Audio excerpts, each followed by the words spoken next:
3 invités avec nous en plateau chaque soir pour décrypter les mouvements de la planète marché. Nathalie Pelleras est avec nous ce soir, DG de 4 Points IM. Bonsoir Nathalie. Bonsoir Grégoire. Merci d'être là. Merci à Jean-Jacques Friedman de nous accompagner également. Bonsoir Jean-Jacques. Bonsoir Vous êtes Grégoire. directeur des investissements de Vega IM et à vos côtés Louis Defels, DG et responsable de la gestion collective de Gay-Lussac Gestion. Bonsoir Louis. Bonsoir Grégoire. Ravi de vous retrouver. Qu'est-ce qui fait le marché en ce moment Jean-Jacques et est-ce que l'idée d'un rebond en ce début de mois d'octobre, c'était l'idée des dernières séances, est une idée valable, ou en tout cas une idée à considérer après un mois de septembre qui a été à nouveau très douloureux. On a reperdu 10% en ligne droite quasiment par rapport au sommet de mi-août qu'on avait atteint sur les indices américains et européens. On est retombé sur des points bas à la fin du mois de septembre, au cours de la séance du 29 et 30 septembre. Et puis depuis, il y a eu cet enthousiasme retrouvé de la part des investisseurs qu'on a peut-être du mal à comprendre. Alors, au niveau des flux et de ce qu'on peut voir, j'ai quand même vu en juillet, août, des gérants, des clients qui trouvaient quand même qu'on ne pouvait pas réintégrer le range d'avant Covid et qui avaient plutôt allégé. Et là, j'ai vu aussi un peu la même chose. Donc, ce n'était pas quelque chose de totalement inattendu. On l'a fait nous, mais je crois qu'on n'est pas les seuls à l'avoir fait, de revenir un petit peu par rapport au niveau de valorisation. Et puis derrière, le débat, peut-être, c'est aussi est-ce que la Fed va changer d'optique, etc. C'est vraiment le débat en cours.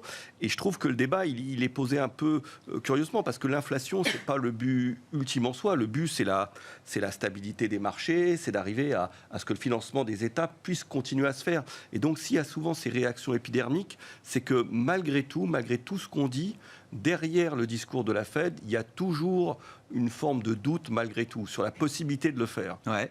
Il y a un doute. Oui, j'entends. Ouais. Et ce doute, parce que la dernière fois qu'on a eu un doute, ça a donné le rallye du mois de juillet. Oui. Effectivement, on a repris 15-20% même sur le Nasdaq en quelques semaines. Oui. Ce doute, il a vite été rattrapé par la patrouille au moment de Jackson Hole avec le discours de Alors, Jérôme Powell. Je ne ferai pas référence à juillet-août, mais plutôt peut-être à ce qui se passe souvent avant le chiffre du CPI US, quoi. C'est plutôt ça, c'est-à-dire un rebond de moindre ampleur quand même, parce que ce qui s'est dit après Jackson Hole reste dans les esprits, même si ça peut être contestable sur le fait que Powell s'exprime tellement, avec tellement de fermeté, enfin je veux dire, voilà, ça peut être compliqué, mais je pense que plus la référence, c'est un chiffre d'avant CPI qui peut être le cas. Mais je pense que beaucoup d'opérateurs, notamment sur l'obligataire, ont quand même ce doute-là. Alors on était revenu finalement dans les futurs sur taux courts à ce que racontait Powell était totalement intégré. C'est-à-dire 4,60, enfin on y arrivait. C'est-à-dire qu'avant, il y avait un doute sur ça, là au moins c'était complètement intégré. Et ensuite, il y avait l'idée peut-être d'une pause. Je pense que les gens, vraiment le sentiment sur la récession, sur les résultats d'entreprise, ça, il y a pas tellement de doute possible à avoir, ça va bien sûr décliner, et le marché anticipe moins que les perspectives des analystes. C'est plutôt sur l'aspect dénominateur et sur l'aspect taux, où là je pense qu'il y a une fois possible. Alors les gens, on parle, beaucoup de personnes ne se mettent quand même pas surpondérés parce qu'il y a l'hypothèque géopolitique. Je veux dire que les deux événements principaux, c'était l'attaque du gazoduc Nord Stream et donc la possibilité d'une attaque aussi qui pourrait pénaliser notamment les importations allemandes en provenance de Norvège. Mais paradoxalement, lorsque ça a craqué au niveau anglais, les gens se sont dit, c'est bien la preuve finalement qu'on ne peut pas faire ce qu'on veut avec les taux et qu'on est peut-être déjà rentré, non pas dans une japonisation de l'économie, mais on ne peut pas agir. Un coup, ça peut être les fonds de pension qui peuvent craquer. À un autre moment, c'est le budget des États qui ne sera pas financé. Et ça, c'est quand même l'objectif ultime. L'inflation, c'est un moyen pour y parvenir. Donc il y a cette idée. Je trouve que ce qu'on a... Donc il y a un mandat au-delà de l'inflation, qui est le mandat suprême de la stabilité financière. Voilà. Exactement. Et donc, ce qu'on a vu avec la Banque d'Angleterre, finalement, ça rassure les investisseurs dans le pragmatisme, d'une certaine manière, des banques centrales, qu'on trouvait peut-être très dogmatiques jusqu'à présent sur la question de l'inflation. Moi, ce qui m'étonne, c'est qu'on les croit absolument quand elles ont ce discours, alors qu'elles ont pu avoir des discours opposés il y a un an et demi. Donc, à chaque fois, elles peuvent jouer un peu avec nous. Et il y a un jeu de l'émetteur et du récepteur. Et deux, elles peuvent se tromper en plus, quoi. Voilà, il y a deux éléments. Donc je pense que le marché a toujours cette idée en tête. Et les rebonds comme ça témoignent du fait qu'on se dit, cette quadrature du cercle, elle est impossible à réunir. Et que dans le fond, il y a l'idée que ils veulent absolument tuer dans l'œuf l'inflation très très tôt pour qu'ensuite les États puissent se financer avec des taux d'intérêt réels négatifs ou au pire neutres. Il y a quand même cette idée-là, le fait que de casser très rapidement ces anticipations. Et on n'aura pas besoin, vous pensez, ce doute, il est permis aujourd'hui, il est légitime.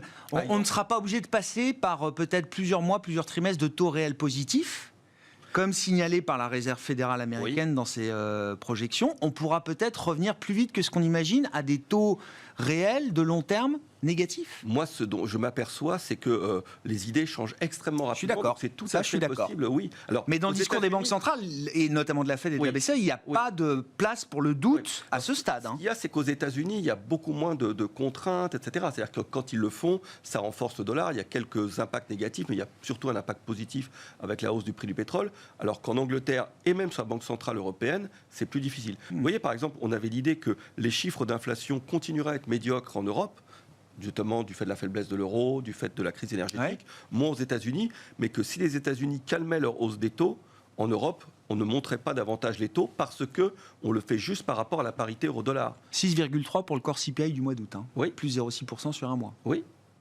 Oui, mais oui. Ah oui, tout à fait. Mais ce qu'il y a, c'est qu'à un moment donné, je veux dire, la progression de l'inflation, il peut y avoir un saut quantique sur l'inflation. C'est ça qui est important à voir. La marche à la baisse, elle peut être rapide. À un moment donné, voilà. C'est-à-dire qu'il y a la conjonction des commodities qui ont baissé. Après, il y aura justement des éléments sur les loyers qui seront... sur l'inflation, ça sera un peu plus calme, l'inflation salariale, mais sur les loyers. Donc le marché a quand même ça en tête. Ouais. Donc le marché est à nouveau sur la piste du pivot de la Fed. D'une sorte de pivot de la Fed. Oui, d'une sorte de pivot de la Fed. Bien sûr. Mais toujours. Oui. C'est le bon moment de repartir en chasse du pivot de la Réserve fédérale américaine ou pas? Après, c'est intéressant ce qui s'est passé vraiment le mois de septembre. C'est le fameux peut-être sell-off qu'on attendait depuis longtemps. On en a parlé depuis 2 mois. Ce fameux sell-off, en tout cas, c'est vraiment arrivé au niveau de la liquidité, parce que notamment sur les small et mid cap, que ce soit aux États-Unis ou en Europe, on a vu beaucoup de rachats, vraiment des sell-off avec des titres qui chutaient de 10-15% sans plus aucun carnet qui était complètement vide. Ça, c'est des premiers points positifs. Et ce qui est assez aussi intéressant, c'est que vous savez, quand tout le consensus pense la même chose, tout le monde est redevenu long dollar, tout le monde est revenu long défensif depuis longtemps. Et ça, c'est intéressant, c'est que pour la première fois depuis longtemps, nous, on attendait chez Gay-Lussac Gestion des PMI sous les 50. Ça y est, on y est, c'est bien ancré. En Europe? En Europe, oui. Aux États-Unis, c'est vrai qu'on a encore eu des bons chiffres. Mais en tout cas, dans beaucoup d'autres pays, on va clairement arriver dans une récession, en tout cas manufacturière, en tout cas des biens durables. Donc là, clairement, on y est. Et je trouve que, vous savez, le marché, c'est toujours la même chose. C'est entre l'inertie, le temps, des résultats et le marché boursier. Mais aujourd'hui, on est arrivé sur des niveaux de valorisation sur certaines sociétés, on va dire cycliques. Vous savez, normalement, les valeurs cycliques, il faut les acheter quand elles ont plutôt en bas de cycle, donc quand elles ont des PE élevés. Et là, pour la plupart, certaines commencent vraiment à faire des warnings, à arriver et à donner quelques chiffres. Donc souvent, elles ont été tellement massacrées, il suffit que finalement elles publient à peu près en ligne, et on va voir que beaucoup, on va voir avec la puissance du T3, si elles donnent un minimum de visibilité où on peut en rassurer sur les problèmes de production, des prix du gaz, de l'électricité, mais vous allez voir que souvent, elles vont remonter. L'élastique a été tendu beaucoup trop fort, et c'est assez positif. Donc pour la première fois depuis des années, on remet des valeurs cycliques en portefeuille. On y va doucement. Voilà, faut pas faire all-in tout de suite. Les mois d'octobre sont souvent assez compliqués après un mois de septembre. Donc voilà. Donc ce qui est intéressant, c'est qu'aussi ces valeurs cycliques se peuvent faire. Donc vous l'avez souvent sur les small et mid cap. Bon, pour l'instant, il y a toujours le problème thématique de liquidité qui n'est pas là. Donc faut pas non plus se précipiter. Mais souvent, les mois de novembre, décembre sont des bons mois. Et souvent, on sait que voilà, une fois qu'on est sous les 50, c'est entre 4 à 6 semaines, souvent on va arriver. Donc c'est pour ça que dans les prochaines semaines, c'est vraiment quelque chose qu'il faut avoir privilégié en portefeuille.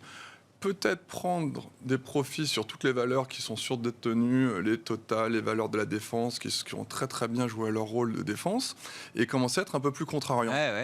Alors, si on ne le fait pas maintenant, parce que là, vous avez eu toutes les mauvaises nouvelles. Et vous dites sur des cycliques, là, on a trouvé des niveaux de valorisation qui laissait entendre qu'on avait perdu tout espoir de futur pour ces valeurs-là. Ah, mais il y a des sociétés... Alors, dans les small et mid cap, c'était plus un problème, je pense, de flux de liquidité, avec des sociétés qui sont quasiment largement sous leurs fonds propres, sachant qu'elles n'ont pas de goodwill, donc de goodwill, c'est la survaleur, et aussi, surtout, elles sont cash net. Il y a des sociétés, contrairement à la crise de 2008 ou de 2012, qui ont des cash au bilan, qui vont beaucoup mieux, qui ont des business models beaucoup plus sereins et qui ont créé de la valeur depuis longtemps, et qui se payent maintenant au même niveau que les valorisations de 2008 ou 2011-2012 selon les valeurs. Voilà, il y a pour parler peut-être plus de large cap aussi, une société comme Michelin, que beaucoup de gens connaissent. Parce que c'est une société qui baisse encore fortement aujourd'hui. Michelin qui paie encore aujourd'hui. Je pense que même dans les grosses crises, elle ne s'est jamais payée sous les fonds propres. C'est une société qui génère du free cash flow année après année. Bon, ils ont peut-être un peu de goodwill parce qu'ils ont fait des acquisitions récentes qui sont peut-être un peu chères. Mais néanmoins, on arrive sur des niveaux de valorisation complètement débiles sur certaines valeurs. Donc, OK, on va y aller doucement, mais ça va être le moment peut-être d'aller sur certaines valeurs et d'arrêter le long dollar, long défensif, etc. Donc c'est vrai que je pense les grands macro-trades là devraient arrivent à épuisement d'une certaine manière. Voilà, donc nous c'est ce que l'on espère. C'est vrai que ça serait quand même une bonne nouvelle si l'euro remontait, parce que c'est vrai qu'en tout cas l'euro va être clairement très positif pour les résultats du troisième trimestre. Il y a plusieurs grandes sociétés qui ont déjà donné en anticipation du troisième trimestre l'impact positif sur le chiffre d'affaires et aussi sur les bénéfices par action. Mais clairement, même si l'euro remontait un peu au niveau inflationniste, parce que ça serait quand même bien quand on a payé les factures énergétiques, surtout en ce moment, on a vraiment l'hiver. Donc voilà, donc on est plutôt positif parce que quand on regarde toutes les mauvaises nouvelles, parce qu'au mois de septembre, qu'est-ce qui s'est passé? La plupart des entreprises ont commencé à certaines quantifier en disant si le prix électricité reste comme ça entre 300 € ou 400 € du mégawattheure, ben c'est simple, on n'a quasiment pas d'EBITDA pour certaines. Donc on va arrêter de produire. Le président même Macron a dit ne signez pas tout de suite, parce qu'il y a pas mal de couvertures qui vont se terminer en fin d'année. Donc quid de 2023. Donc c'est vrai que le premier trimestre 2023 va être très très très compliqué. Mais voilà, on le sait que c'est là. Et c'est vrai que le marché rebondit souvent avant. Regardez la grosse crise de 2008-2009 qui n'a rien à voir avec aujourd'hui, parce qu'au niveau de la liquidité, les banquiers centraux, l'argent circule encore. Bah, c'était le premier trimestre 2009 où il y avait quasiment plus d'activité et le marché avait rebondi en mars 2009. Oui, bien sûr. Les points bas. Et il ne faut pas oublier... On était tombé à 8 de PS sur les actions européennes. Oui, pour la grande crise financière. Là, on est à 11 fois aujourd'hui. Ouais. Et c'est vrai que même si les banquiers centraux sont plus là, on peut reparler du pivot, mais on voit quand même que les États jouent leur rôle de tampon entre le bouclier fiscal, l'Allemagne qui met 64 milliards, l'Italie. Mais j'entends quand même que dans cette phase très macro, dirigée par les banques centrales, la fonction de réaction des banquiers centraux, des politiques, etc., il y a quand même, la valorisation quand même là a interpellé beaucoup de monde dans le marché et a même suscité et déclenché des velléités de réinvestissement. Voilà une autre valeur assez cyclique qu'on pourrait nommer Trigano, qui a quasiment pris plus de 20% sur ses points bas, parce qu'ils ont un carnet de commandes hyper long. Ils ont même décidé d'arrêter de produire, de prendre des commandes pour pouvoir livrer. Parce que maintenant, on reparlera peut-être de l'inflation, mais on voit que maintenant, il y avait des problèmes de livraison, des problèmes de supply chain, de logistique. Et là, ça commence à aller mieux. Ils commencent à être livrés, donc ils vont pouvoir être livrés. Et les niveaux de valorisation étaient arrivés à un niveau complètement débile, sachant que c'est des sociétés qui sont en cash net. Donc même s'ils ont des problématiques... Et c'est ça ce qui est intéressant, c'est que le marché, c'était un peu, là il est un peu, en tout cas comme avec le Covid, comme on ne sait pas l'impact de la crise énergétique, on balance tout. Et puis après, on va réfléchir. Voilà. Et dès qu'on va pouvoir mettre quelques chiffres en face, on va dire, finalement, les IPS vont peut-être perdre 10, 15, 20%. OK, oui, mais peut-être qu'on l'a déjà intégré en partie. Mais c'est largement intégré. Largement, donc voilà. Donc, la conclusion, c'est de dire, on y va, il ne faut pas faire all-in tout de suite. Mais clairement, vous avez des sentiments négatifs extrêmement négatif et bear, et il suffit qu'il y ait une petite étincelle comme on a vu sur l'emploi et ou sur l'ISM, vous savez qu'il y a bad news, good news, pour avoir une journée comme aujourd'hui qui reprend 4. Donc c'était hier. Oui, hier. Oui, j'entends. Mais pour que personne ne fasse la gamme. Aujourd'hui, on respire juste, mais la journée d'hier, effectivement, il s'est passé quelque chose hier avec un rebond de 4% des indices.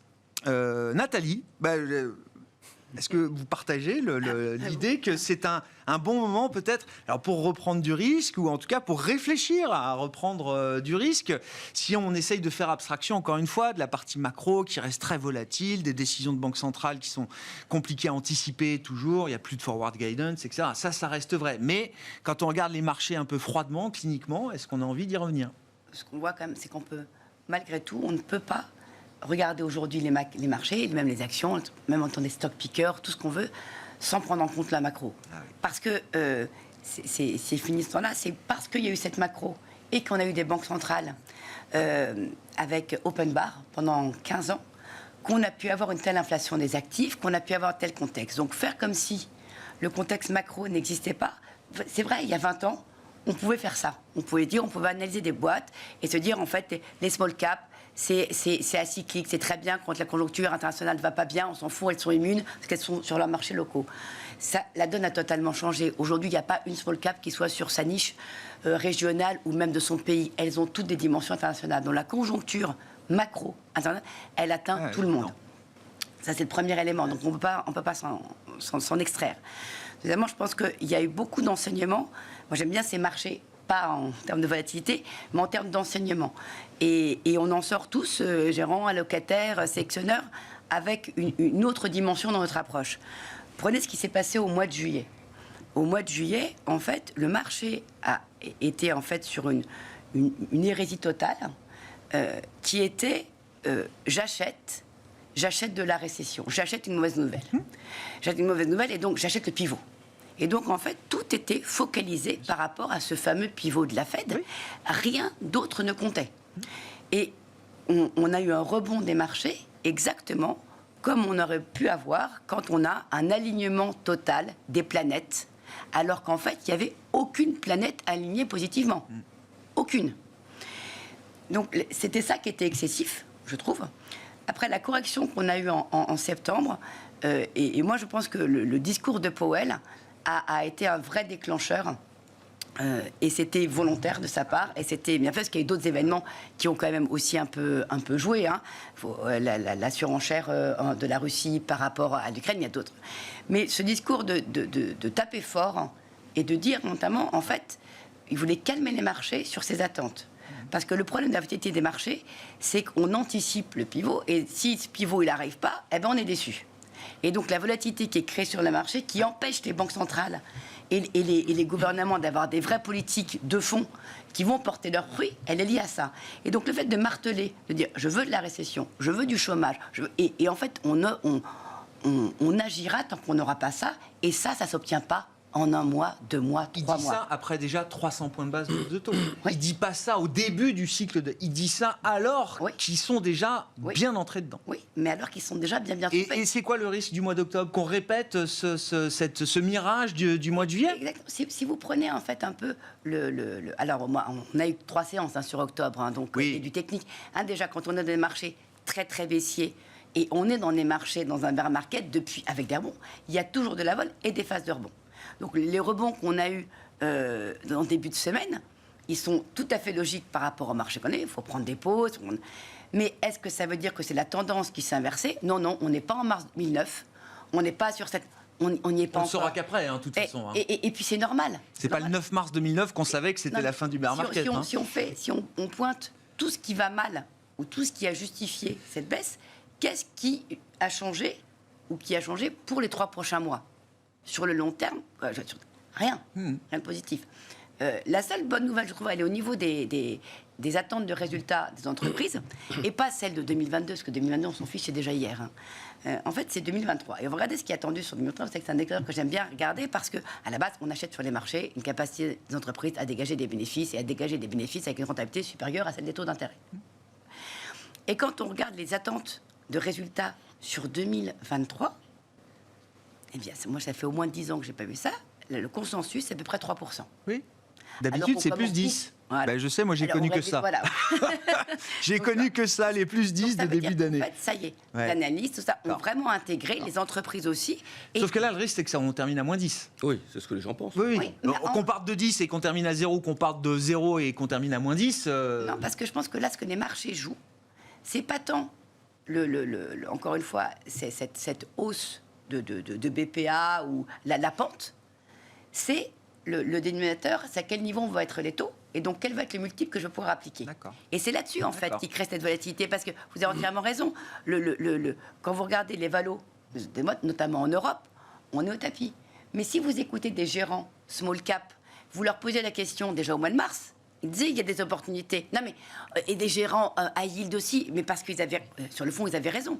Le problème c'est quand on est dans un bear market, la valo elle fait pas tampon, au contraire la valo elle fait peur. Donc on revient toujours aux banques centrales. Tant qu'on n'a pas stabilisé le niveau des taux longs, des taux de discount, et qu'on n'a pas donc stabilisé la normalisation monétaire, il y aura la volatilité qu'on connaît ces dernières semaines et ces derniers mois. Mais c'est quelque chose qui est sain.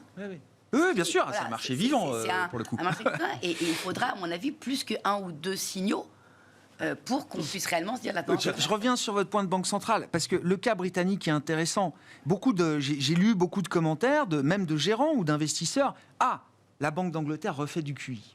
Et évidemment, quand on dit ça comme ça, on se dit, vous voyez, les banques centrales, elles butent sur leur normalisation, elles vont finalement s'arrêter et ne pas faire ce qu'elles disent qu'elles vont faire, etc. Sauf que c'est pas du QI. Déjà, aujourd'hui, la BOE n'a plus eu besoin d'acheter sur le marché britannique. Ils auront sans doute pas besoin de déployer 65 milliards de pounds. Peut-être que ça a été déjà réglé en 3 jours avec 3 milliards de pounds. Et que la parole est performative. Voilà. Il n'y a pas besoin. Mais par contre, le 3 novembre, moi je comprends qu'ils vont monter les taux et qu'ils vont le monter peut-être plus que 50 points de base, parce que 50 points de base délivrés la dernière fois, c'était peut-être ça qui a fait peur au marché aussi d'une certaine manière. Dans un cadre de mimétisme généralisé, celui qui n'adopte pas la position mimétique paraît, donc sort du rang. Mais en réalité, dans des pays comme l'Angleterre, etc., normalement, on voit bien que c'est une politique monétaire doit être cohérente avec la situation économique et cohérente avec la situation budgétaire. On voit bien que ça ne l'est pas. Non. Et ça ne l'est pas parce que la Fed le fait, que tout le monde a ce mimétisme-là. Donc la BOE ne refait pas de QI. Si elle doit être cohérente. Non, c'est pas ça qui a été l'élément positif entre guillemets qu'on pouvait interpréter. C'est juste de dire attention, on n'a pas les moyens en réalité. C'est-à-dire que ça va sauter c'est un peu l'histoire du Crédit Suisse. C'est-à-dire que les gens font une analogie en se disant il faut qu'il y ait un Lehman, il faut que ça explose, etc. Or la situation du Crédit Suisse n'est pas du tout la même situation que Lehman il y a 15 ans. Ils sont à des années-lumière d'une faillite. C'est ce qu'on a dit hier avec les spécialistes d'Axiom. C'est Axiom qui nous l'a dit. Le pratiquer. Donc voilà, on est dans quelque chose où en réalité, finalement, c'est le marché baissier qui introduit comme ça ce sentiment-là. Sur l'Angleterre, c'était juste ça, c'était ce sentiment-là. Ouais. Mais c'est pas un pivot, c'est pas un revirement de politique monétaire. On a un rôle de pompier qu'on assume, mais on a aussi un rôle de capitaine de navire, et de ce point de vue-là, on garde le cap. Moi, c'est ce que je comprends. Et puis surtout, quand on dit on est prêt à provoquer l'inflation, des drames, etc., c'est quand même pas le but du jeu. Si on le dit, c'est qu'on veut que la parole soit performative pour être entendue, etc. Donc je ne pense pas que là, les marchés vont s'amuser. Parce que si les marchés, ce que je ne crois pas, refaisaient le coup de juillet-août, entre parenthèses, je pense que juillet-août, on était aussi, il y a toujours un point de focalisation différent du marché, on était dans les bons résultats. Il y avait eu un débat avant les publications du T2, et comme finalement les analystes avaient eu raison au détriment plutôt des économistes, le marché s'était concentré là-dessus. Et tout le monde se disait, à la rentrée, on va reparler du gaz, etc. Et là, ça sera un peu plus grave et sérieux. Le marché avait rebaissé. Mais non, je pense qu'amplement, tout ça, c'est un moyen de... Si la Fed veut tellement parler de tout ça, c'est parce qu'il y a un vrai sujet qui est le financement des États à long terme. Et c'était dit pendant quelques années. Et aujourd'hui, ça a totalement été mis à l'écart. Et l'histoire de la Grande-Bretagne permet de rappeler qu'on est peut-être dans une situation où on ne peut pas normaliser autant que on le. C'est-à-dire que entre les banques centrales et les États, je ne sais pas qui sortira gagnant du bras de fer, parce que moi j'entends le discours des banques centrales, Christine Lagarde ou d'autres, aux États. Attention, politique budgétaire open bar, c'est fini. Oui. Vous avez le droit de cibler. Vous avez le droit de calibrer vos interventions budgétaires sur des parties de la population. Ça, c'est normal. Mais ce que fait l'Allemagne, mettre 300 milliards, s'ils ont déjà mis 100 et ils mettent 200 en plus jusqu'à 2024 de bouclier tarifaire, l'Allemagne peut se le permettre, personne d'autre peut se le permettre en Europe. Bon, et les banques centrales jouent aussi un jeu curieux, c'est-à-dire que quand il y avait par exemple le discours de Jackson Hole, qui s'était manifesté par la brièveté du discours 8 minutes. De 8 minutes. Bon, derrière, il y avait eu tout un débat académique qui tendait à prouver que, finalement, le fait qu'il y ait une politique budgétaire, par exemple américaine, un peu plus laxiste sur le fait des remboursements de prêts étudiants, c'est ça qui était grave, et c'était pas le fait qu'ils aient inondé la planète de liquidités pendant des années. D'accord. Je veux bien être théoricien, mais c'est contestable aussi. Oui, bien sûr. Donné. Donc, l'erreur, ils l'ont corrigé, c'est moins 8 points de déficit quand même d'une année sur l'autre. Oui, mais in fine, le politique domine quand même, et les banques centrales, elles peuvent pas. Mais le discours que tout le monde donc la fiscale dominance continue. Oui, mais pour dire les choses, c'est... Oui. Et puis le discours de Powell que tout le monde trouve remarquable, je veux dire, il peut être dangereux aussi. Je veux dire, quel mandat il a pour je veux dire, planter l'économie, etc. Je veux dire, il faut faire attention. Et le but final, je le dis, c'est le financement des États. C'est-à-dire que la crise financière et le financement des États, c'est la mère de tout. Et l'inflation est un poison lent. Il y a un poison rapide et un poison lent. Moi ce qui me fait peur, c'est que... Et si on n'était plus dans la fiscale dominance ? Et si les banques centrales voulaient casser, effectivement, alors on peine à en sortir. Elles le veulent. C'est compliqué. Ben oui, mais elles le veulent. Et donc, qu'est-ce que ça crée quand même comme tension entre les banques centrales et les États Jusqu'où on va comme ça Elles veulent casser l'anticipation, elles veulent casser l'ancrage psychologique. C'est-à-dire qu'elles ne veulent pas qu'il y ait des hausses de salaire, que les entreprises augmentent trop leurs prix, etc. Elles veulent casser ça. Ouais, après, c'est bien beau qu'elles le veulent, mais on voit bien que dès qu'il y a un chiffre d'emploi qui est un peu plus favorable, et c'est quand même, on est en train de voir noir sur blanc que le taux de chômage va monter dans les prochains mois aux États-Unis, c'est quasiment certain. Donc pour l'instant, c'est pas encore le cas parce qu'on a eu cette dichotomie, mais on voit que dès qu'il y a une petite bonne nouvelle, tout de suite, on reparle de ce fameux pivot. Donc bonne nouvelle, c'est-à-dire le chomage qui monte. Oui, le chômage qui monte. D'accord. Parce que le président de la Fed l'a pas beaucoup vu pour l'instant. Non, mais on a vu dans les chiffres Jolts qui était la première fois, pour la première fois depuis très longtemps. Baisse un peu. Oui, quand même 1 million de moins. Oui, la demande baisse un peu. Donc on verra, mais ça va être mécanique avec la demande, l'immobilier qui rebaisse, tout ça. Ça va être mécanique de revoir d'ici quelques mois. Et tout ça devrait normalement correspondre aussi avec une inflation qui se calme. C'est vrai que le dernier mois, on a été tous douchés, nous le premier encore, par ce chiffre qui était encore assez violent. Donc voilà, c'est ce que je disais tout à l'heure quand je disais qu'il faut remettre du risque, il faut y aller doucement parce que l'inflation va être là encore présente. Les banquiers centraux vont pas non plus refaire open bar, si on l'a bien compris, c'est fini. Mais néanmoins, pour reprendre un peu les arguments ce que disait Nathalie, voilà, moi ce que je disais tout à l'heure, c'est qu'on n'est pas encore à la fin totale du bear market. Parce que c'est vrai que pour être à la fin du bear market, souvent, en tout cas peut-être en Europe sur les valos, on soit le peu, on peut y être. Aux États-Unis, on a 15, on est encore loin. Et surtout, les révisions des bénéfices par action ne sont pas encore complètes. Il y a eu 3% qui attendent le consensus. Mais il y a quand même des grandes maisons comme Goldman Sachs qui attendent déjà moins 10 pour l'Europe pour 2023. Donc ça commence. Vous voyez, on est quand même pas loin. Il ne faut pas oublier que le marché rebondit toujours, 2, 3, 4 mois avant le point bas des bénéfices par action. Donc si le trou, c'est vraiment le T1 l'année prochaine, premier trimestre l'année prochaine, je sais pas, mars, avril, à la fin de l'hiver, vous faites 4 mois, novembre, on y est, on n'y est pas loin. Et donc, moins 10, s'il faut avoir un moins 10 en tête sur les bénéfices des entreprises en Europe en 2023, sur les niveaux de valo actuels, on a la marge de sécurité suffisante pour encaisser une baisse de 10% des bénéfices, là. On fait le PE à quasiment 12, c'est pas énorme. D'accord. Mais c'est vrai que donc ça, c'est les premiers aspects. Et c'est vrai que la seule chose qui peut être un peu inquiétante, c'est qu'aux États-Unis, où les bénéfices par action sont beaucoup plus hauts par des années de rachat d'actions qu'ils n'avaient pas forcément eu en Europe, ce qu'on appelle, c'est que quand on regarde la comparaison action par rapport aux obligations, ce qu'on appelle l'equity risk premium, malheureusement, la chute du mois de septembre a été totalement compensée par la hausse de taux. Donc quand vous faites l'equity risk premium, c'est quoi ? C'est donc le taux du S&P, donc l'inverse moins le taux à 10 ans, la prime de risque est toujours autour de 3,5%.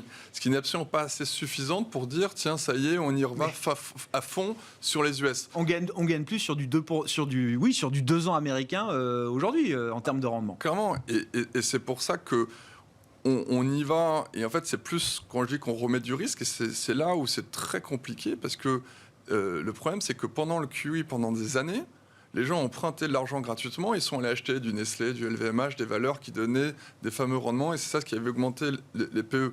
Et aujourd'hui, si cet argent sort pour revenir vers les taux, c'est pour ça que ça peut encore faire mal. Donc c'est pour ça que les valeurs qui sont peut-être encore trop chères... Le flux n'est pas encore là. Le flux, en tout cas sur les valeurs trop chères, de trop forte croissance, faut faire attention. Et c'est pour ça que quand je dis qu'on remet du risque, c'est qu'aujourd'hui, et ça peut paraître bizarre, c'est que limite une valeur cyclique peut devenir peut-être moins risquée qu'une valeur peu risquée. C'est ça ce qui est très...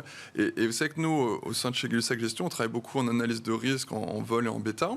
Et aujourd'hui, pendant notre fonds small cap, une des valeurs les moins risquées en portefeuille, c'est une société qui s'appelle Groupe REIT, qui est une société d'intérim. Donc vous dites, normalement, une société d'intérim, très cyclique, avec un bêta supérieur à 1, c'est une des valeurs les moins risquées, en tout cas en volatilité sur les 6 derniers mois, bien plus que n'importe quelle société ultra récurrente. Parce que la valo est déjà complètement déprimée. Parce que la valo est en même niveau qu'en 2008-2009. Donc en fait, c'est des sociétés, quand il y a des risques off sur le marché, elles ne baissent plus. Et de temps en temps, elles sont complètement décorrélées. Donc c'est ça ce qui est assez intéressant, c'est qu'en fait, le risque n'est pas forcément là où on le pense. J'entends bien.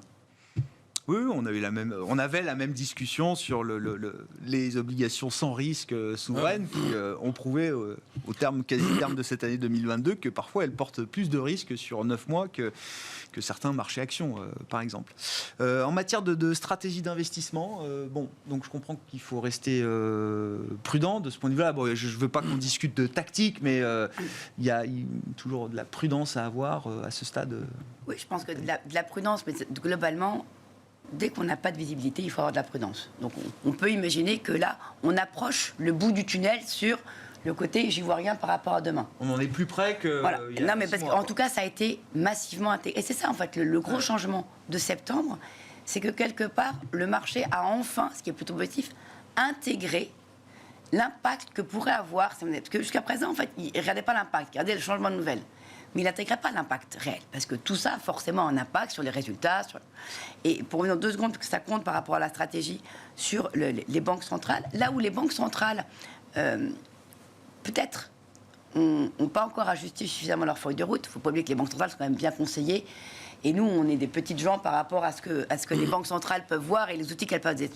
Par contre, c'est vrai qu'elles sont restées sur leurs 2% d'inflation, qui sont les mêmes. J'ai commencé à poser. Il y avait ces 2% d'inflation, c'était la ligne de mire. Or, entre-temps, la donne a changé. C'est comme pour les retraites. Hein. La population vieillit. Ça, c'est un fait mondial vieilli. C'est pas que partout. Donc, ça, c'est source d'inflation. On a cette phase vers l'environnement. On protège enfin notre planète. Donc, tout ce qui est transition énergétique, ça coûte de l'argent. C'est de l'investissement. Donc, ça génère de l'inflation. Et pour tout ça, on a besoin de matières premières qui sont rares et donc qui nourrissent aussi l'inflation. Et donc peut-être que, j'en sais rien, je ne suis pas macro, mais que ces 2% d'inflation, c'est ça à quoi se raccrochent les marchés en disant on ne comprend pas. Pourquoi est-ce qu'on ne se dit pas, est-ce qu'en fait, en réalité, l'inflation à 4 ans, dans 4 ans, ce sera plutôt du 4%, du 3-4%, parce que l'inflation sous-jacente réelle, ça va être ça. Mais il y a une conversation académique sur ce sujet depuis très longtemps. Le problème, quand on engage sa crédibilité, et là, je crois que l'enjeu de crédibilité pour les banques centrales, il est quand même très important. Elles jouent leur crédibilité peut-être pour des années, voire des dizaines d'années, dans cette bataille aujourd'hui contre l'inflation, comme elles ne l'ont jamais menée depuis des générations. À partir du moment où vous fondez votre crédibilité sur un objectif qui a été confirmé, rappelé à 2%, je ne vois pas comment, pendant cette phase de la bataille, vous allez pouvoir changer l'objectif. Peut-être que ça se fera un jour, mais ça ne peut pas se faire maintenant. Oui, mais ce qu'il faut qu'on réalise, c'est que là, ça paraît critique par rapport au Banque centrale, mais en fait, c'est juste pour avoir une vision aussi critique de notre point de vue à nous-mêmes. Parce que, quelque part, on dit aux banques centrales, mais comment ça fait que vous ne changez pas votre feuille de route Mais globalement, cette inflation, ça fait même pas 1 an qu'on l'a. Depuis 15 ans, 20 ans, avoir une inflation à 2%, ça paraissait... Allez imaginer qu'on a une banque centrale, ça ne réagit pas à 3 mois d'inflation ou 6 mois d'inflation. La revue stratégique, c'est tous les 5 ans. Pour revenir juste à la question, après cette parole bien sûr, c'est le positionnement global en termes de risque, il faut qu'il soit sur 2 pattes. Il y a la patte, c'est comme la Banque d'Angleterre. La Banque d'Angleterre, on dit on ne comprend pas comment ils agissent. Ils ont agi, ils ont parlé pour calmer les taux longs. Ce n'est pas pour autant dire qu'ils vont changer leur politique sur le taux court. Pour lutter là, c'est au court. Et donc, on se revirement, parce que non, ils agissent pour calmer les taux longs, parce que les taux longs, c'est là-dessus. C'est ça qui leur coûte cher en termes de dette. Donc, on peut tout à fait avoir un discours pour calmer le jeu sur du taux long et continuer à penser qu'il faut quand même qu'ils œuvrent contre l'inflation. Et là, c'est sur le taux court. 2 outils, 2 objectifs. Exactement. Et donc, dans notre stratégie aujourd'hui, c'est ça qui est intégré. Maintenant, je pense qu'on va tous intégrer. C'est qu'on a une partie du portefeuille qui a des visions court terme et une partie plus long terme. Et c'est ça qui va peut-être changer un peu, et tant mieux. Mais c'est une autre nouvelle façon d'appréhender le risque. Je comprends. Très intéressant. Jean-Jacques, sur l'objectif d'inflation. Oui, mais pour être compris, il faut un message clair. Si on commence à dire c'est 2, mais il y a des tendances séculaires, il y a des choses qui sont comme avant, la mondialisation, la productivité. Pour l'instant, c'est 2. C'est baissier inflation, mais d'autres trucs sont aussi inflation entre la démographie, la transition énergétique, etc. Ça serait compliqué, donc il faut taper fort pour être clair. Donc ils ont ce message-là. Après, ils auront le temps d'évoluer. Et quand même, la première étape, parce que c'est des débats historiques qui avaient existé, par exemple, quand il y avait eu la crise du pétrole, en disant, mais pourquoi j'interviendrais, puisque c'est un choc externe. Là, tout ce que disaient les banques centrales il y a 2 ans, en disant, c'est transitoire, etc., avait une forme de vérité. Après, ça s'est transformé, etc. Mais il y avait une forme de vérité. Donc là, sur l'inflation, ils tapent fort pour avoir un message clair. Juste pour les mid-cap, tout à l'heure, on a déjà une année où les résultats ont été positifs et il y avait eu une baisse de 25% du marché, une hausse de 15% des résultats. Mais pour les mid-cap qui avaient d'habitude une prime de l'ordre de 15-20% par rapport au large, elle est tombée à 0. Donc je veux dire, il y a eu un double effet. Donc il y a beaucoup de choses qui ont fonctionné. Je suis assez d'accord. Nous, à court terme, justement, dans un environnement où on joue juste une stabilisation des taux, on pense être encore un peu croissance pendant quelques mois. justement, mais au moment où on anticipera vraiment complètement la récession, etc., à quelques mois, je pense qu'on opérera peut-être une rotation vers des valeurs plus cycliques, mais je dirais début d'année prochaine. Pour l'instant... C'est quand on sera dans la récession qu'il faudra revenir pleinement sur ces valeurs pied, on n'ose pas aller jusque-là. Parce que quoi? Parce qu'au moment de la récession, le marché sera déjà dans l'anticipation de la reprise post-récession. Exactement. Là, et que c'est plus les valeurs de croissance qu'il faudra avoir à ce moment-là. Oui, je pense que le pied qu'on remet pour l'instant, on le remet en termes de valeurs de croissance, on le remet sur des obligations convertibles qui elles-mêmes sont investies plutôt sur des valeurs de croissance US, par exemple, des choses comme ça. Vous voyez, on est plutôt dans un environnement, on dit stabilisation, et pour l'instant, le marché va peut-être pas prendre encore ce risque-là. Mais au moment où on tire l'élastique, en effet, entre le spread de valorisation, et peut-être qu'on le jouera à ce moment-là, tout début d'année prochaine ou au tournant de l'année. Mais pour l'instant, on revient plutôt sur ce thème-là. C'est vrai que c'est la question. Non, mais c'est intéressant parce qu'il y a une vraie discussion de marché, je trouve. Alors que pendant 10 ans, sur l'inflation, il n'y avait pas de débat, sur les stratégies à avoir, il n'y avait pas de débat. Là, on retrouve une vraie discussion de marché. C'est intéressant d'avoir une maison comme vous, Vega, qui depuis longtemps était plutôt averse au small cap, dire peut-être en début d'année. mais c'est vrai, les cycliques, le risque, il va falloir... Les mythes croissance, on est revenu sur des mythes par définition croissance cette semaine. Ouais, il va falloir à un moment y aller, mais la question, c'est toujours pareil, c'est que si on attend qu'on soit vraiment dans le trou, souvent le marché a déjà rebondi. Donc c'est ça, c'est tout ce travail qui est très difficile à savoir, où est-ce que l'on est. Donc, bon, mais ça veut dire que les dossiers sur lesquels vous revenez aujourd'hui, Louis, c'est un degré de conviction très très important, forcément, pour être sûr de la qualité de ces dossiers, sûr de pouvoir traverser peut-être encore quelques semaines ou quelques mois secoués. Bien sûr, donc ce qui est très important, c'est que toutes ces valeurs-là sont très drivées par la macro, comme on en parlait tout à l'heure. Néanmoins, comme nous, notre travail, comme on sent, le stock picking est un peu compliqué. C'est quand même, quand je parlais de Michelin ou de valeurs comme Trigano, c'est des sociétés, en tout cas Michelin, qui n'a jamais fait de perte. Trigano, ils ont 300 millions de cash net. Voilà, on ne va pas prendre la société hyper endettée, c'est beaucoup trop un risque. Là, on va prendre quelques sociétés dans des secteurs un peu massacrés. Ça peut être un peu l'automobile, l'intérim, quelques sociétés industrielles, ou même une valeur comme Steph. Steph, on sait qu'il y a 2% de leur chiffre d'affaires qui est l'électricité, dans le transport logistique. Pourtant, ils bénéficient des prix de la reine, ils ont mis beaucoup de panneaux photovoltaïques et le titre s'est fait complètement massacrer. On est sous les fonds propres, sachant qu'ils ont un patrimoine immobilier logistique conséquent qui est complètement amorti, puisqu'ils ont leur propre foncier interne, donc c'est pas en mark-to-market. Donc rien que le patrimoine immobilier vaut 2 fois plus que la market cap.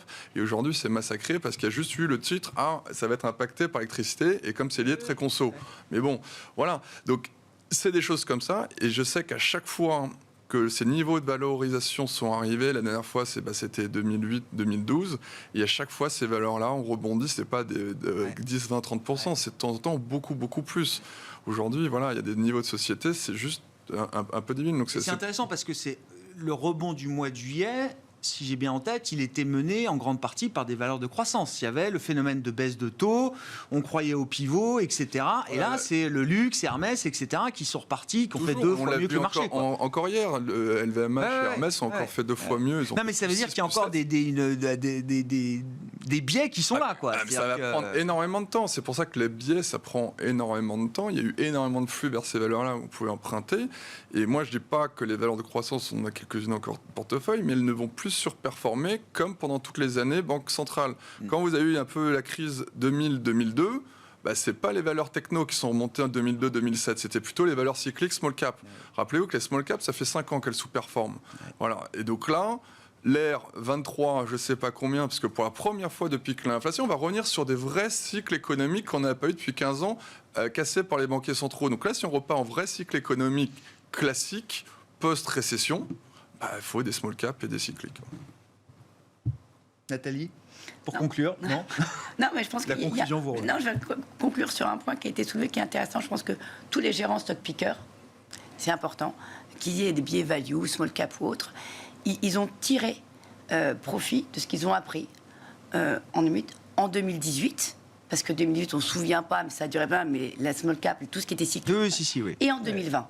Et donc, en fait, tous les portefeuilles, et ça, je suis plutôt confiante aujourd'hui là-dessus, ont été retravaillés. Nous, c'est pareil. Sur le côté de se dire, la valorisation, c'est pas suffisant. On veut des bilans sains. On ne veut pas se faire reprendre 2 fois dans les mêmes pièges. Donc, ce qui veut dire que quand on a des gérants qui sont acheteurs, et nous gérons actions, sont aussi acheteurs depuis 3-4 mois, ils sont full invest, ils n'ont pas peur parce que ce qu'ils ont fait en portefeuille, c'est à peu près immune à la conjoncture. Après, il faudra peut-être le temps au marché de le réaliser, mais il faut réaliser exactement que les gérants, ils ont intégré ça et que dans la sélection... On a monté le niveau de jeu. Exactement. Merci à vous 3. Merci d'avoir été les invités de Planète Marché ce soir. Nathalie Pelleras, 4 Points IM, Louis Defels, Gay Lussac Gestion et Jean-Jacques Friedman, Vega IM.